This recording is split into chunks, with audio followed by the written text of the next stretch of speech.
Hi, everybody. It is so great to be with you all today. As Bastian said, my name is Emma Klatman, and I work with Life for a Child, and I myself have been living with type 1 diabetes since I was 7.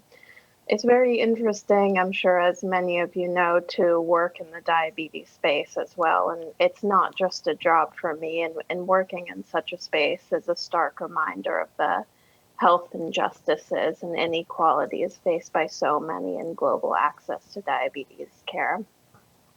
As many of you may be aware, Life for a Child provides essential components of T1D care to 42 countries, all of which are under-resourced.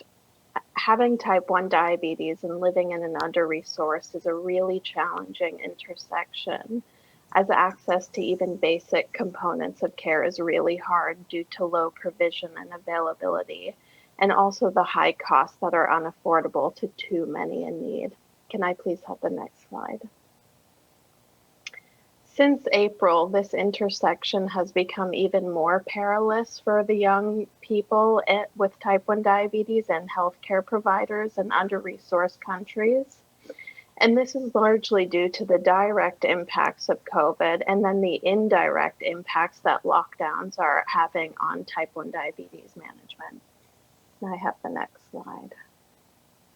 And though this is a very challenging intersection, we at Life for a Child have seen so many positive stories from the type 1 diabetes community, stories of resilience all across the world. Here you can see from this newspaper clipping in Nagpur, India, the local diabetes center has been providing financial support to vulnerable attending families. Next slide, please. But still, despite these valiant efforts, we see COVID impacting diabetes care in 3 major ways. And these include the impacts on management arising from the lockdowns, the need for accurate information to ease anxiety, and the long-term budget impacts on progress that is being made for universal health coverage for type 1 diabetes care. Next slide, please.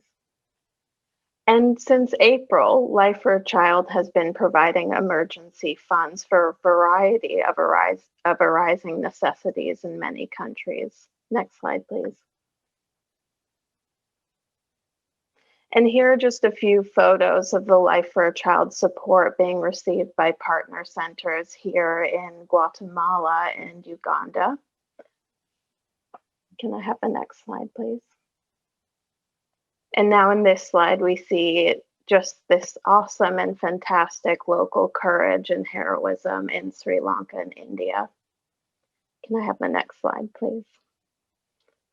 And very briefly on the advocacy side of things, in this last year leading up to World Diabetes Day, Life for a Child's advocacy space has been largely consumed by raising awareness on the need for access to actually non-insulin supplies, including glucose monitoring, insulin delivery devices, and HbA1c testing. Because although, as we all know, that insulin is the most critical part of diabetes care, it's often the case in under-resourced countries that even 2 test strips a day can outweigh the annual costs of insulin alone.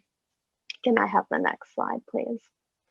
So on that note, Life for a Child is currently participating with the WHO on workshops concerning access to insulin. And we've been working to communicate the importance of providing access to all components of care and not just insulin alone. So really working hard to communicate the need for holistic components of management being affordable and available and accessible. Can I have the next slide, please? And I just wanted to thank you all so much for sharing your perspectives. This sense of community is so valuable to Life for a Child and also to me personally. So thank you very much. Thank you, Emma. It is really, I can never emphasize this enough. It is amazing work that you and your whole team run out of Australia are doing in collaboration with so many actors. I want to say it was a great partnership with you for the first time for Ddog Voices as well.